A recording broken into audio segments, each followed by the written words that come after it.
Assalamualaikum warahmatullahi wabarakatuh. Alhamdulillah wassalatu wassalamu ala Rasulillah wa ala alihi wa sahbihi wa mawalah wa la hawla wa la quwata illa billahi wa ba'du.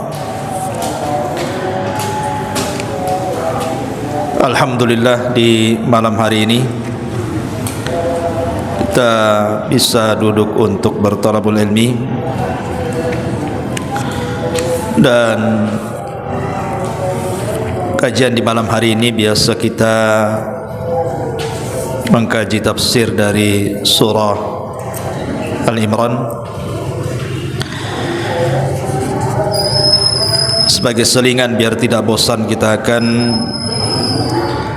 membahas tentang qasasul Quran, satu kisah di dalam Al-Quran.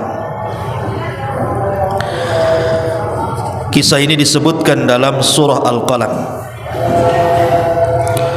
Kita baca ayatnya, baru kita ceritakan kisahnya dan kita ambil ibrahnya. Allah Subhanahu wa taala mengatakan dalam suratul Qalam ayat 17 dan seterusnya, Inna balawnahum kama balawna ashabal jannah idh aqsamu la yasrimunnaha musbihin.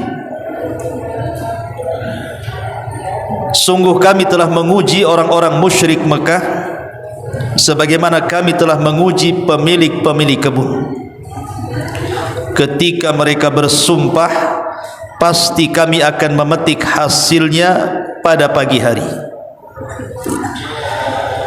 Wala yastathnun, dan mereka tidak menyisihkan sedikit pun kepada fuqara dan masakin. Fatafa 'alaiha ta'ifun mir rabbika wa hum naimun fa asbahat kas-sarim fatanadaw musbihin. Lalu kebun itu tertimpa bencana besar yang datang dari Tuhanmu ketika mereka sedang tidur.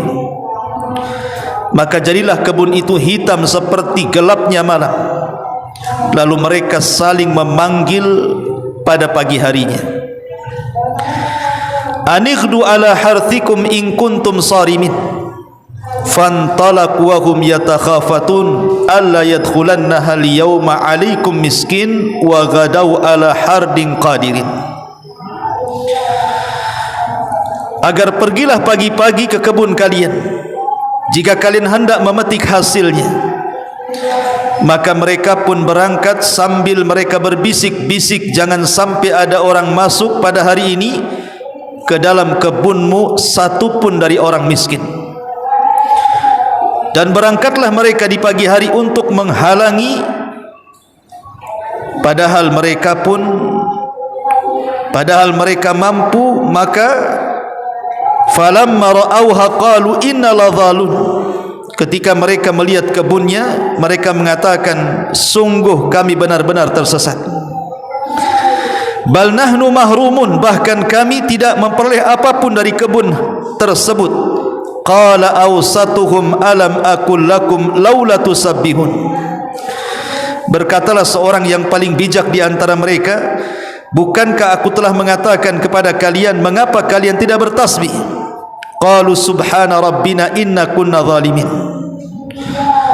Mereka pun mengucapkan, maha suci Tuhan kamu, sungguh kami adalah orang-orang yang zalim. Fa aqbala ba'duhum ala ba'di yatalawamun. Lalu berhadap-hadapanlah sebagian mereka kepada sebagian yang lain, saling menyalahkan. Qalu ya wailana inna kunna taghin. Mereka berkata, celaka kami, sungguh kami telah melampaui batas. Asa rabbuna an yubdilana khairan minha inna ila rabbina raghibun. Mudah-mudahan Tuhan kami memberi ganti yang lebih baik. Sungguh kami pada Tuhan kami mengharapkan ampunan Allah Subhanahu wa ta'ala. Dari ayat 17 sampai ayat 32. Jadi ini Allah hendak mengkisahkan satu penduduk desa yang disebutkan oleh Sa'id ibn Zubair seorang mufassir. Jadi desa ini namanya Darawan. Desa ini namanya desa Darawan. Desa Darawan ini terletak antara Sittatu Amyal, 6 mil dari kota Son'a Yaman. Jadi peristiwanya 6 mil dari kota Son'a itu ada namanya desa Darawan. Tetapi ada juga yang mengatakan bahwa kisah di sini bicara tentang seorang penduduk negeri dari negeri Habasyah, Ethiopia. Walaupun kebanyakan ahli tafsir banyak yang menguatkan bahwa kisah ini terjadi di sebuah negeri namanya Darawan, 6 mil dari kota Son'a Yaman. Bagaimana kisahnya? Jadi ada orang kaya, kaya sakaya-kayanya. Orang ini kaya raya ceritanya, dan punya kebun yang sangat luas sekali. Kebun orang ini diberkahi oleh Allah Subhanahu wa ta'ala. Kenapa? Karena pemiliknya suka bersedekah. Jadi orang kaya ini memang betul-betul sudah kaya dan rajin bersedekah, sehingga Allah Subhanahu wa ta'ala berikan berkah kepada kebunnya, tidak dizalimi sedikit pun hasilnya. Jadi kebunnya itu menghasilkan selalu dan tidak pernah dirugikan dari hasilnya. Lah Allah takdirkan orang kaya yang suka sedekah ini meninggal dunia. Orang kaya yang suka bersedekah, yang punya kebun luas ini meninggal dunia. Dan kebiasaannya apabila panen orang kaya ini, dia tidak akan memetik hasilnya. Jadi ketika umpamanya ini musim buah mangga atau buah rambutan atau buah apalah sebutkan namanya, sebelum dipetik itu orang miskin suruh masuk dulu. Jadi dia ngundang orang-orang fuqara wal masakin, orang-orang miskin itu suruh bawa keranjang memetik dulu hasilnya. Baru setelah orang-orang miskin mengambil hasilnya sebagai infak dan sedekah, baru dipanen. Subhanallah ya. Ya, jadi tidak dipanen dulu baru diberikan kepada orang miskin, tidak. Orang miskin dulu suruh masuk ke kebunnya, supaya mereka mampu mengambil buah-buahan terbaik. Dan memang begitulah sedekah itu harusnya yang terbaik. Innallaha jamil yuhibbul jamal, innallaha tayyibun la yaqbalu illa tayyiba. Allah itu maha baik, tidak menerima kecuali yang baik-baik. Allah itu indah, dan Allah suka dan Allah suka mencintai yang indah-indah. Jadi Allah Subhanahu wa ta'ala takdirkan nih orang kaya ini mati dan meninggalkan 5 anak. Meninggalkan berapa? 5 anak. Lah anak-anaknya ini secara otomatis kan mewarisi kebun ayahnya. Masalahnya dari 5 anak ini, yang paling baik hanyalah yang pertengahan saja. Jadi 5 anak ini yang baik itu cuma 1. Yang 4 orang ini semua jahat. Kemudian mereka karena terbiasa mendapatkan hasil dari orang tuanya, sekarang mereka harus mengelola kebun mereka sendiri tanpa ada orang tua. Mereka sudah terbayang tuh, kalau seandainya kebun ini tidak diinfakkan dan disedekahkan kepada fuqara wal masakin, tentu hasilnya akan lebih banyak lagi. Karena kebiasaan ayahnya kan orang miskin itu sudah masuk duluan, entah berapa ngambilnya kan nggak tahu. Jadi sudah terbayang tuh, kalau seandainya kita larang orang-orang miskin ini masuk ke kebunnya, sudah kebayang tuh keuntungannya banyak tuh. Mulailah kemudian mereka mencaci maki ayahnya dan mengatakan, sungguh ayah kami adalah bodoh, ayah kami dungu. Kenapa kemudian orang-orang miskin itu mengambil dulu hasilnya, baru kemudian kita pula mengambil hasilnya? Mulai sekarang tidak ada orang miskin masuk ke kebun kami. Mereka bersumpah mereka tidak akan mengizinkan satupun orang miskin masuk ke kebunnya. Subhanallah. Tetapi ada 1 anaknya yang baik mengingatkan, jangan. Tradisi memetik buah atau panen ini biasanya orang-orang miskin mereka masuk duluan, memetik dulu hasilnya, Baru setelah mereka mendapatkan hasilnya sebagai sedekah kita kepada mereka, baru kita panen. Tetapi yang 4 anaknya ini, mereka jahat dan mengancam. Mengancam yang satu ini, sudahlah kau jangan banyak bicara. Kalau engkau tetap melakukan ataupun memiliki pendapat seperti itu, maka kami tidak akan memberikan jatah juga kepadamu. Diancam. Akhirnya karena satu dikeroyok orang 4 kan tidak bisa apa-apa. Terpaksalah kemudian dia nurut mengikuti pendapat 4 saudaranya ini. Ketika besoknya mau panen raya, ini 5 orang ini di malam hari kemudian tidur, sudah kebayang tuh hasilnya besok. Makanya kemudian mereka saling berdiskusi malamnya itu. Besok sebelum orang-orang miskin datang, di pagi-pagi buta kita sudah sampai di kebun. Sebab kalau kita telat, nanti mereka datang. Tapi kalau kita datang duluan, kita bisa mencegat mereka. Jadi mereka ingin datang buta-buta pagi-pagi itu supaya tidak ada orang miskin yang masuk ke kebunnya, menghalang-halangi orang miskin. Tidurlah mereka, subhanallah, karena niat mereka sudah tidak bagus. Di malam itu sudah niat tidak akan diinfakkan sedikit pun hasilnya, bahkan mereka tidak mengizinkan satu pun orang miskin masuk. Apa yang terjadi? Allah subhanahu wa ta'ala mengadab kebun orang ini.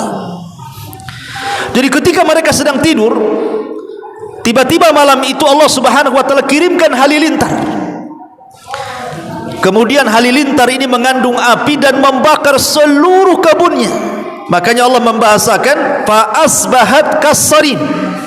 Kebunnya seperti malam yang gelap gulita, saking gosongnya terbakar. Padahal mereka tidak tahu sedang tidur tuh. Ketika mereka terbangun, mereka pun bergegas mengambil apa yang harus mereka bawa dari peralatan-peralatan panen. Berangkatlah mereka pagi-pagi buta supaya tidak ada orang miskin masuk ke kebunnya. Padahal kebunnya sudah dibinasakan Allah Azza wa Jalla. Akhirnya kemudian ketika mereka sampai di kebun, mereka mengatakan innaladzalun. Jangan-jangan kami tersesat, ini bukan kebun kami ini katanya. Kebun kami ini siap panen, kok jadi gosong gini kebunnya gitu ya, tuh bakar sana sini gitu. Akhirnya mereka pun berputar-putar kembali, jangan jadi bukan kebunnya, kita salah jalan kita. Rupanya mutar ke situ lagi, memang itu kebunnya. Barulah kemudian mereka sadar dan saling menyalahkan di antara satu dengan yang lainnya, dan mengatakan gara-gara kamu punya ide orang miskin gak masuk Allah azab jadinya. Yang satu kamu, saling menyalahkan satu dengan yang lainnya. Barulah mereka sadar dan mereka mengatakan subhana rabbina inna kunna zalimin. Maha suci engkau ya Rabb, kami memang termasuk orang-orang zalim. Inilah cuplikan kisah yang disebutkan dalam surah Al-Qalam ini, yang disebut dengan kisah Ashabul Jannah. Sebenarnya kisah ini Nabi SAW hendak mengingatkan tentang kenikmatan yang Allah berikan kepada orang-orang Quraisy. Jadi setelah peristiwa Ashabul Fil, alam tara kaifa fa'ala rabbuka bi ashabil fil, itu kan pasukan gajah Abraha kan diserang oleh siapa? Burung ababil. Kemudian dibinasakan. Setelah peristiwa Ashabul Fil ini kan menyebar tuh kisahnya sampai ke Syam, bahwa ada pasukan kuat dari Habasyah dipimpin oleh Abraha dihancurkan dengan burung, bukan dengan orang. Dari situ mereka mengkeramatkan penduduk Mekah. Pokoknya orang Mekah itu kalau safar ke sana kemari tidak berani diganggu, takut nanti ada burung ababil. Jadi takut mereka ya. Jadi orang Mekah itu mau kemana saja, mau ke Yaman, mau ke Syam, bilang saja penduduk Mekah, nggak akan diganggu orang. Akhirnya mereka punya keamanan dalam perjalanan perniagaan mereka. Dari situlah perniagaan mereka semakin pesat, dan Allah subhanahu wa ta'ala berikan rizki yang luas, sehingga Allah mengatakan at'amahum min ju'i wa amanahum min khauf. Mereka diberikan rizki yang banyak dan mereka diberikan keamanan. Lah di saat mereka sedang puncak-puncaknya kenikmatan, disitulah Allah subhanahu wa ta'ala utus seorang nabi. Nabi kita Muhammad sallallahu alaihi wasallam untuk mengajak mereka mentauhidkan Allah dalam rangka bersyukur akan nikmat yang Allah anugerahkan kepada mereka. Tetapi mereka menolak dakwah Nabi. Maka Nabi sallallahu alaihi wasallam mengingatkan kepada mereka, ingat, Allah sudah berikan nikmat kepada kalian berupa keamanan. Allah sudah berikan nikmat kepada kalian berupa ekonomi. Bahkan Allah utus saya sebagai nabi kalian, tapi kalian tidak bersyukur. Maka Allah subhanahu wa ta'ala turunkan ayat ini, inna balawnahum kama balawna ashabal jannah. Sungguh kami akan menguji mereka penduduk Mekah itu sebagaimana kami telah menguji sebelumnya ashabul jannah, pemilik kebun yang dibinasakan.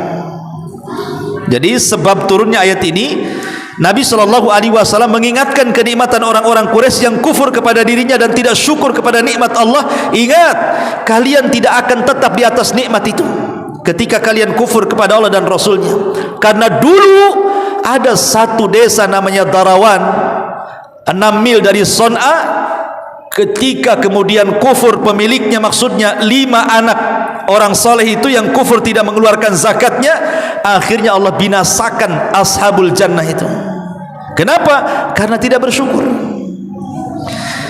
Maka di sini Allah ingatkan agar bersyukur kepada Allah Azza wa Jalla dari nikmat yang Allah anugerahkan kepada mereka. Karena ashabul jannah ini, kenapa Allah Subhanahu wa taala tetapkan nikmatnya kepada pemilik pertama, orang kaya itu? Karena pemilik pertama ini adalah seorang yang soleh, beragama Nasrani. Karena di zaman itu kan agama yang paling benar agama Nasrani.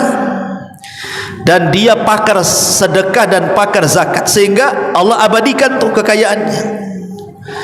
Dan dari sini ada petunjuk bahwa kalau harta kita minimalnya tidak berkurang dan bertambah, maka sedekahkan harta itu. Karena Rasul yang mengatakan ma naqasa min mali sedekah, tidak akan berkurang harta yang disedekahkan. Ingat satu kisah yang disebutkan dalam Sahih Muslim. Ketika ada seorang laki-laki yang berjalan di pematang sawah. Kata Nabi SAW, dahulu ada seorang laki-laki berjalan di pematang sawah. Tiba-tiba kemudian ada awan hitam menaungi di atas kepalanya. Tiba-tiba ada suara di balik awan itu dan mengatakan, aski hadiqata fulan, katanya, hujani kebunnya si fulan. Jadi anak muda ini melirik ke kanan nggak ada orang, melirik ke kiri tak ada orang, melirik ke belakang tak ada orang, apalagi ke depan. Jadi suara ini dari mana datangnya ini? Ketika dia menegak ke atas, rupanya suara itu datang di balik awan dan mengatakan, iski hadiqata fulan, hujani kebunnya si fulan. Jadi dia penasaran, kok ada suara di balik awan. Diikutilah awan itu. Rupanya awan itu berhenti di sebuah petak ladang. Tiba-tiba kemudian turun hujan. Anehnya hujan itu hanya menghujani sepetak ladang itu saja, kiri kanan depan belakang nggak terkena hujan. Aneh, ajaib, kok ada potongan awan yang hanya menghujani sepetak itu saja. Ya kita di sini kan walaupun hujan lokal ya tetap aja sekupang kena gitu ya. Masa sepeta hanya skapling aja kemudian gitu ya. Kan heran jadinya. Kemudian dia tunggu siapalah pemilik kebun itu. Setelah lama ditunggu datang pemiliknya. Kemudian dia bercerita dan mengatakan, fulan, siapa namamu? Maka pemilik ladang mengatakan, ana fulan ibn fulan. Kaget dia, kenapa? Karena nama itu yang disebut-sebut di awan itu. Makanya dia mengatakan, fulan, tolong ceritakan soal kebunmu, katanya. Kenapa? Kata pemilik kebun, tadi saya ada suara yang memanggil-manggil, hujani kebunnya si fulan, rupanya itu kebunmu. Coba ceritakan tentang kebunmu. Akhirnya orang pemilik kebun ini bercerita, ya karena setiap panen saya bagi 3. Sepertiga saya sedekahkan, sepertiga saya masukkan untuk pembibitan di kebun, dan sepertiganya saya makan dengan keluarga. Kemudian anak muda ini mengatakan, sodaqta, kau benar, jangan-jangan itu pula yang menjadikan Allah kirim hujan yang hanya menghujani sepetak ladangmu saja, katanya. Dari sini menunjukkan apa? Bahwa sedekah itu yang mengamankan harta. Lah di sini ashabul jannah ini, kenapa kemudian ladangnya sampai dihancurkan oleh Allah Subhanahu wa taala? Bukankah pemiliknya itu ahli sedekah? Ya, semasa pemiliknya masih hidup, kebun itu berkah. Tapi ketika pemiliknya sudah meninggal dunia, sudah diwariskan kepada anak-anaknya, anak-anaknya ini jadi bakhil. Menunjukkan bahwa kebakhilan itu menjadikan musnahnya sebuah harta. Padahal mereka itu baru niat satu kali panen pasca ayahnya meninggal. Jadi ayahnya meninggal, kemudian selang beberapa waktu terjadi panen raya. Kemudian mereka berpikir nih panen ini kalau seandainya tidak dibagi-bagikan kepada fuqara wal masakin, tentu hasilnya lebih banyak, kan begitu. Jadi mereka itu baru satu kali itu saja, belum melakukan beberapa kali, tidak, baru satu kali kejadiannya. Tetapi Allah subhanahu wa ta'ala hendak menguji mereka. Padahal mereka baru niat loh ya, belum melakukan kan niat mereka itu malam harinya niat tidak akan ada orang miskin masuk, itu niatnya, dan belum dilakukan. Tetapi niat yang jelek melesat ke langit, Allah mendengarnya, dan Allah subhanahu wa ta'ala menguji bagaimana niat-niat buruk itu, karena di dalamnya dalam rangka menzalimi para fuqara wal masakin. Di situ ada kezaliman, dan Allah tidak suka dengan orang-orang berbuat zalim. Makanya kenapa kemudian Allah Subhanahu wa taala katakan di sini, fatafa 'alaiha ta'ifum mir rabbika wa hum naimun. Maka kami kirim bencana kepada mereka, kepada kebun mereka, sementara mereka sedang tertidur. Dari sini ada faedah bahwa setiap bencana itu umumnya di saat manusia sedang tertidur. Lihat terjadi gempa di negeri kita, terjadi tsunami, terjadi gunung meletus, itu rata-rata ketika manusia sedang lalai, ikhwan. Jarang ketika manusia itu sedang beraktivitas. Rata-rata itu di waktu pagi atau malam, atau menjelang manusia sedang tertidur, sedang lalai, Allah mengirim azabnya. Karena di sini juga Allah mengatakan fatafa 'alaiha ta'ifum mir rabbika wa hum naimun. Mereka sedang tidur, dikirim azab gitu ya. Fa asbahat kasarim. Maka kebun itu menghitam dan seperti gelap malam. Artinya kebun itu tidak tersisa kecuali terbakar. Tidak ada satu yang bisa diambil hasilnya. Maka setelah kemudian mereka datang ke kebunnya, tidak yakin itu kebunnya, mereka pun saling menyalahkan gara-gara niat buruk mereka. Tetapi akhirnya mereka disadarkan oleh satu orang yang baik dan mengatakan, kenapa kalian tidak bertasbih sebelum masuk kebunmu? Artinya kenapa kalian tidak istighfar, meminta ampun kepada Allah supaya Allah tidak mengirimkan bencananya? Kalimat tasbih itu bisa diartikan istighfar. Dari sini menunjukkan bahwa kalimat istighfar itu bisa menolak bala. Karena adiknya mengatakan, kenapa kalian tidak istighfar, meminta ampun? Kalau kalian meminta ampun tentu tidak akan terjadi seperti ini, maksudnya. Dari sini ada faedah bahwa istighfar itu bisa menolak bala.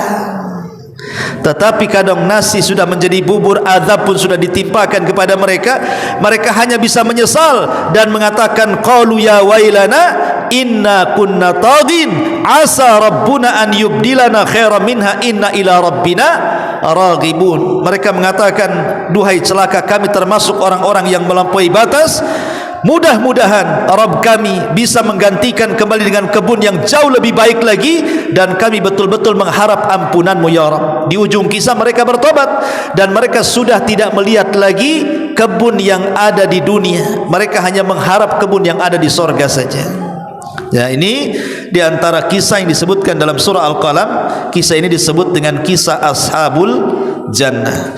Subhanaka bihamdika asyhadu an la ilaha illa anta astaghfiruka wa atubu ilaik. Allah taala. Assalamualaikum warahmatullahi wabarakatuh.